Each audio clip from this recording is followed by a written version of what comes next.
નમસ્કાર મિત્રો, સ્વાગત છે તમારું આપણી આ યુટ્યુબ ચેનલમાં જેનું નામ છે ગુજરાતી જીકેની જમાવટ.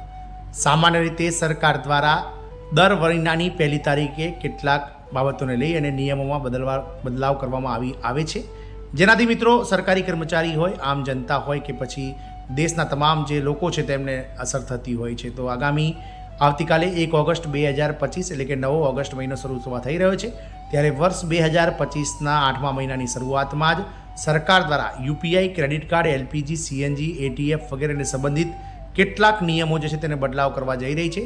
અને સીધી અસર તમારા ખિસ્સા પર કેવી પડશે તેને લઈ અને આજના વિડીયોમાં આપણે વિગતવાર ચર્ચા કરીએ. તો આગામી 1 ઓગસ્ટથી સરકારી નિયમોમાં જે બદલાવ થવાનો છે તેના વિશે આજનો વિડીયો છે, તો વિડીયોના અંત સુધી આ બન્યા રહો. જો ચેનલમાં પહેલીવાર વિડીયો જોતા હોય તો ચેનલને લાઇક, શેર અને સબસ્ક્રાઇબ કરવાનું ભૂલશો નહીં. તો મિત્રો 1 ઓગસ્ટથી બદલાઈ જશે આ નિયમો, સીધી અસર તમારા ખિસ્સા પર થશે. સામાન્ય રીતે સરકાર દ્વારા દર મહિનાની પહેલી તારીખે કેટલાક સરકારી બાબતોને લઈ અને નિયમો બદલવામાં આવે છે. આ નિયમોથી મિત્રો સરકારી કર્મચારી, આમ જનતા તમામને મિત્રો અસર થતી હોય છે. તો આવતીકાલે એટલે કે 1 ઓગસ્ટથી જે સરકારી નિયમો બદલાવા જઈ રહ્યા છે તેની સીધી અસર તમારા ખિસ્સા પર કેવી થશે તેની જાણકારી આજે મેળવીએ આપણે.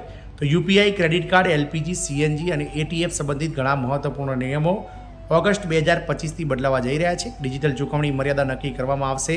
એસબીઆઈ કેટલાક કાર્ડ પર વીમા કવર બંધ કરશે અને ગેસ ઇંધણના ભાવમાં ફેરફાર શક્ય છે. આ ફેરફારોની સીધી અસર સામાન્ય જનતા સહિત ઘણા ખરા લોકોના ખિસ્સા અને રોજિંદા સુવિધાઓ પર પડશે. દેશમાં રોજિંદા જીવન સાથે સંબંધિત ઘણા મહત્વપૂર્ણ ફેરફારો 1 ઓગસ્ટ એટલે કે આવતીકાલથી લાગુ થવા જઈ રહ્યા છે, જેની સીધી અસર તમારા ખિસ્સા પર કેવી પડશે, તમારા ખર્ચ, વ્યવહારો અને બજેટ પર તેની સીધી અસર થશે તે જાણીએ. તો પહેલો ફેરફાર, ભલે તમે દિવસભર યુપીઆઈ દ્વારા ચૂકવણી કરો, એસબીઆઈ ક્રેડિટ કાર્ડ રાખો કે દર મહિને એલપીજી સિલિન્ડરની રાહ જુઓ, આ બધા મોરચે નિયમો બદલવા જઈ રહ્યા છે. National payments corporation of India એટલે કે એનપીસીઆઈ દ્વારા બેન્કિંગ નિયમનકાર આરબીઆઈ અને તેલ કંપનીઓ તરફથી આવી રહેલા આ ફેરફારોથી સાવધ રહેવું જરૂરી છે. બીજો ફેરફાર છે યુપીઆઈ પર નવી મર્યાદા આવશે. 1 ઓગસ્ટથી યુપીઆઈનો જે છે તે મિત્રો ઉપયોગ કરવાના નિયમોમાં ઘણા નવા ફેરફારો લાગુ કરવામાં આવશે. હવે જો દિવસમાં તમે દિવસભર પેટીએમ, ફોનપે અથવા ગૂગલ પે જેવી એપ્સ દ્વારા વ્યવહાર કરો છો તો આ મર્યાદાઓને ધ્યાનમાં રાખવી જરૂરી છે. જાણીએ કઈ મર્યાદા. તો દિવસમાં ફક્ત 50 વખત બેલેન્સ કરી શકાશે. કોઈ પણ એક યુપીઆઈ એપ પર મોબાઈલ નંબર સાથે લિંક કરેલ બેંક એકાઉન્ટ્સ દિવસમાં ફક્ત 25 વખત જ જોઈ શકાય છે. ઓટીપી વ્યવહારો ફક્ત 3 નિશ્ચિત સમય સ્લોટમાં પ્રક્રિયામાં કરવામાં આવશે. સવારે 10 વાગ્યા પહેલાં, બપોરે 1 વાગ્યાથી 5 વાગ્યા સુધી અને રાત્રે 9:30 વાગ્યા પછી. ચોથું છે મિત્રો, તમે જો એસબીઆઈના કોઈ બ્રાન્ડેડ ક્રેડિટ કાર્ડ વાપરો છો તો ઓગસ્ટથી તમારા મફત વીમા કવરમાં મોટો ફેરફાર થવા જઈ રહ્યો છે. એસબીઆઈએ ઘણા એલાઇટ અને પ્રાઇમ કાર્ડ ઉપર ઉપલબ્ધ હવાઈ અકસ્માત વીમા કવર બંધ કરવાનો નિર્ણય લીધો છે. 5મો ફેરફાર છે, પહેલાં આ કાર્ડ પર ₹50 લાખથી લઈ અને 1 કરોડ સુધીનું વીમા કવર પૂરું પાડવામાં આવતું હતું, પરંતુ હવે આ સુવિધા બંધ કરવામાં આવશે. આ ફેરફાર SBI, UCO, Central Bank, Karur Vysya Bank અને પીએસબીના પાર્ટનર કાર્ડ પર પણ લાગુ પડશે. 6થા ફેરફારની વાત કરીએ તો દર મહિનાની જેમ આ વખતે પણ 1 ઓગસ્ટના રોજ ઘરેલું અને વાણિજ્ય એટલે કે મિત્રો જે ઘરેલું અને કોમર્શિયલ એલપીજી સિલિન્ડરના ભાવમાં ફેરફાર થઈ શકે છે. જુલાઈમાં મિત્રો કોમર્શિયલ સિલિન્ડર ₹60 સસ્તા થયા હતા, પરંતુ ઘરેલું એલપીજી સિલિન્ડરના ભાવ સ્થિર રહ્યા હતા.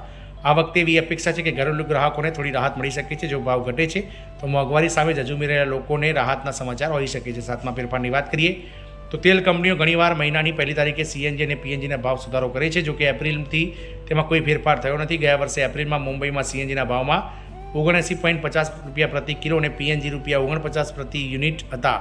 જોકે હવે ઓગસ્ટમાં કોઈ ફેરફાર થાય છે કે નહીં તે જોવાનું રહેશે. 8મો ફેરફાર તો એટીએફ એટલે કે પ્લેનમાં વપરાતું એર ટર્બાઇન ફ્યુઅલ ઉડ્ડયન બળતણના ભાવમાં કોઈ ફેરફાર થવાની શક્યતા છે. જો એટીએફ મોંઘું થશે તો હવાઈ ભાડામાં વધારો થઈ શકે છે અને જો તે સસ્તું થશે તો મુસાફરોને રાહત મળી શકે છે. તેલ કંપનીઓ પણ દર મહિનાની પહેલી તારીખે એટીએફના ભાવમાં સુધારો કરે છે. વાત કરીએ 9મો ફેરફાર તો 6 ઓગસ્ટ દરમિયાન મળશે, જેમાં વ્યાજદરો અંગે મહત્વપૂર્ણ નિર્ણય લેવામાં આવશે. આરબીઆઈ ગવર્નર સંજય મલ્હોત્રા બેઠક પછી દરોમાં ફેરફારની જાહેરાત કરી શકે છે, જે હોમ લોન, કાર લોન અને ઈએમઆઈને અસર કરી શકે છે. 10મો ફેરફાર, આરબીઆઈ મોનેટરી પોલિસી કમિટી 4 ઓગસ્ટથી 6 ઓગસ્ટ દરમિયાન મળશે. એટલે કે આરબીઆઈની જે મોનેટરી પોલિસી કમિટી છે તે મિત્રો 4 થી 6 ઓગસ્ટ દરમિયાન મળશે, જેમાં અલગ અલગ જે બેંક વ્યાજો, રેપો રેટ તેમજ મિત્રો અલગ અલગ જે બચતો છે જેવી કે નેશનલ પેન્શન સ્કીમ, મિત્રો સુકન્યા સમૃદ્ધિ યોજના અને પીએફ જે પીપીએફ યોજનાઓ વગેરે, જે કિસાન વિકાસ પત્રો છે વગેરેમાં જે વ્યાજ દરો છે તેની સમીક્ષા કરવામાં આવશે. અને આ બેઠક આરબીઆઈ મોનેટરી પોલિસી એટલે કે એમપીસીની જે એમપીસી છે મોનેટરી પોલિસી કમિટી તેની 4 થી 6 ઓગસ્ટ દરમિયાન મળશે. અને તેમાં મિત્રો હોમ લોન, કાર લોન અને ઈએમઆઈને પણ અસર થઈ શકે છે. મિત્રો આમ ઓગસ્ટ દરમિયાન ઘણા ખરા નિયમો સરકારી બદલાવા જઈ રહ્યા છે, જે તમારા ખિસ્સા પર ચોક્કસથી અસર પાડશે. જય હિન્દ, અસ્તુ.